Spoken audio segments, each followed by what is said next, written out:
Hey guys, I'm sorry this is a little bit late. I have done my best to get this on time. It's Tuesday or actually it's Wednesday now, morning at 2 o'clock. But my mom's been in the hospital and I've been taking care of her, so I am doing the best that I can. So I was assigned problem 9A in chapter 6, and I will admit this was really, really hard for me. And so I ended up Googling. It's amazing what you can get from Google, so that helped me out quite a bit. So I just assumed that I have to do all of the problems. So I'll just go through this. I did do this in Excel, as you can see. And so the first part, they are wanting us to find sorry, my cat's sitting next to me, so if you hear her, that is why. I don't know why this does this. Sometimes it won't let me see the entire problem, so let me get out of it and back into it. Okay, so this first part wants us to calculate the average cost for each unit, and so what I did is I put this in Excel, and I copied the chart there and just input the information here. And so for July 1st, to get the average cost, you just kind of start out with the 12 units at 110. So 12 times 110 is 1320. And then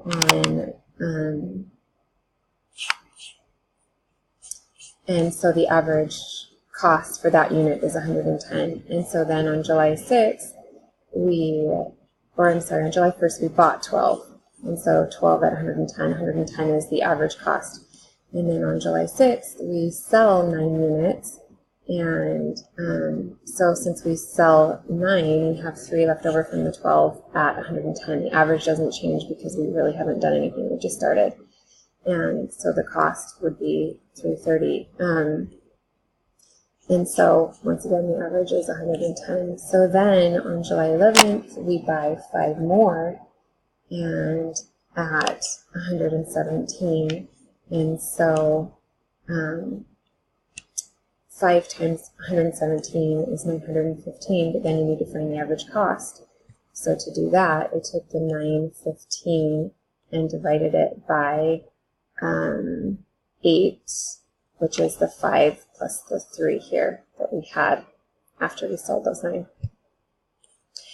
And so the average there is $114.38. So then on July 14th, we sell 5 more. And so then we have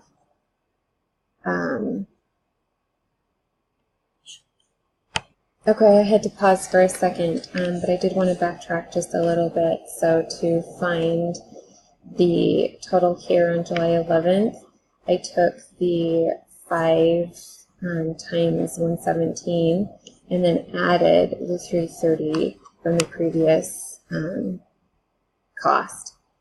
And so then now let's go back to July 14th, and we sold and we sell.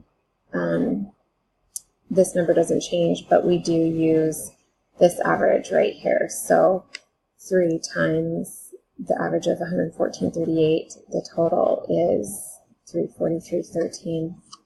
And so then we go back to, or then we're now at July 21st, and we buy 7 units at 126, and that 7 times 126 plus the 343.13, and you get your answer there. And then you have to divide it, because we're looking for the average, you have to divide it by the total units. So we have 7 plus 3, which is 10. So you divide that by 10 and you come up with the 122, which goes right here on July 21st. And then on July 27th, we sell another 5. And since this is the last one, this is easy. So we just do the 5 units sold at the most recent average of 122.51, and that's your total there. And so the average cost for that unit, oops, sorry, because I don't know if those ended up being in blue, probably because of the @ sign, but So if I click on it, it wants me to open an email. So anyways, the average cost for July 27th is $122.51. And then the next part of the problem, they want us to calculate the first in, first out, and the last in, first out averages, and the moving average. And so what I did is I continued to put this into Excel.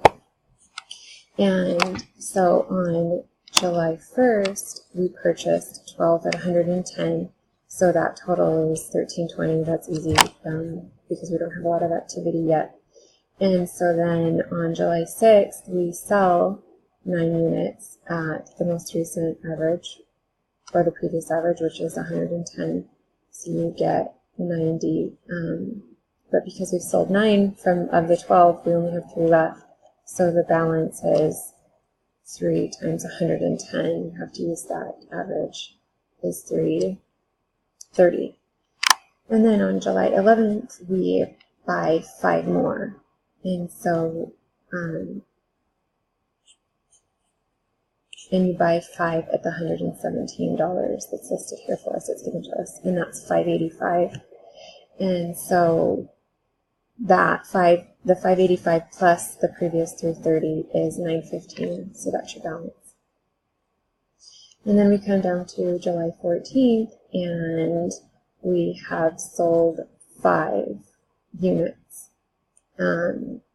And so since this is the first in, first out, we have to start with the most recent, or the first sold.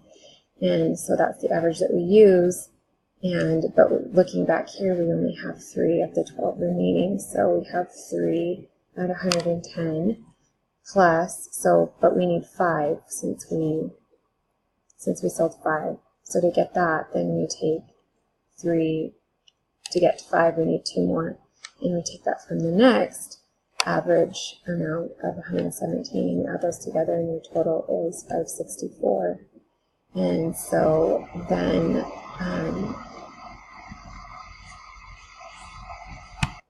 okay, so I paused one more time, but this 3 that's remaining here is left over from this 2. We took 2 from this 5, so we have 3 left at the 117, and so that balance is 351. And then on July 21st, we buy 7 more at 126, so that's 882. And then you have to add it to the 882 to the 351, the previous balance. And so that's how you get that balance of 1232.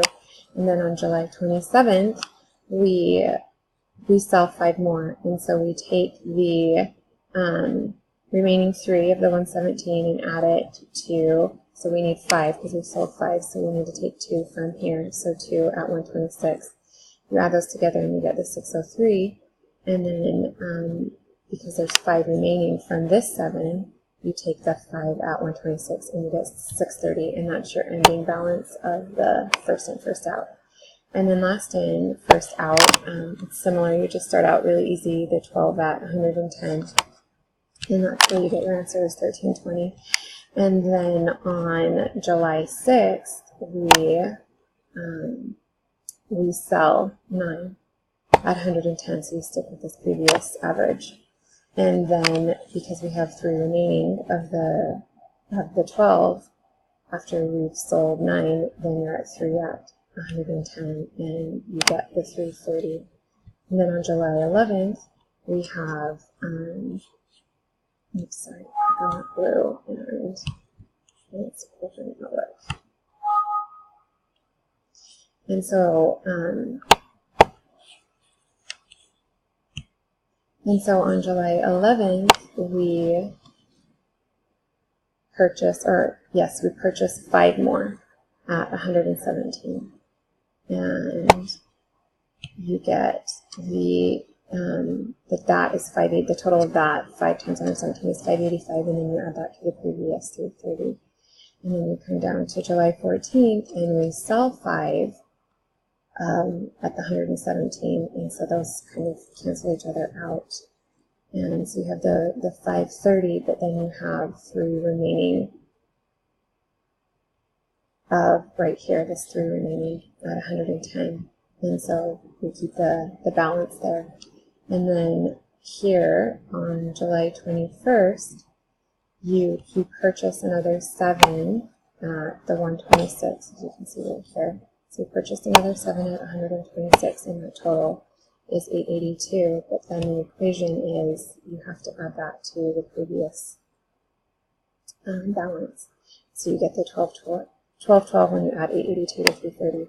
And then on July 27th, we sell 5 more at 126, and so that is 630.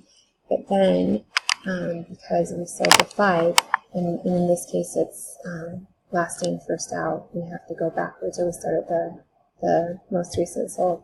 And so we have 2 left of the 126, so we have 2 at 126. And then to get 5, we have 3 at the 110. And so that total is 582. And so then you just input this information into the screen here. So you have the first in, first out balance is 630.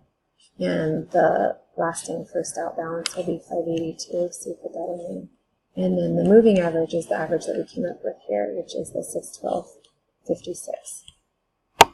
And then the last part of the problem is the easiest part. It wants to know which costing method produces the highest ending inventory value. And you just look here to see which one has, because we did the perpetual inventory system here, you just look to see which one has the most amount, which is the FIFO, between the FIFO and LIFO. And so your answer is FIFO, and that's the end of it. So I hope this made sense. I hope it helped.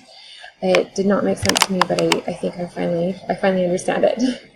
Well, good luck, everyone.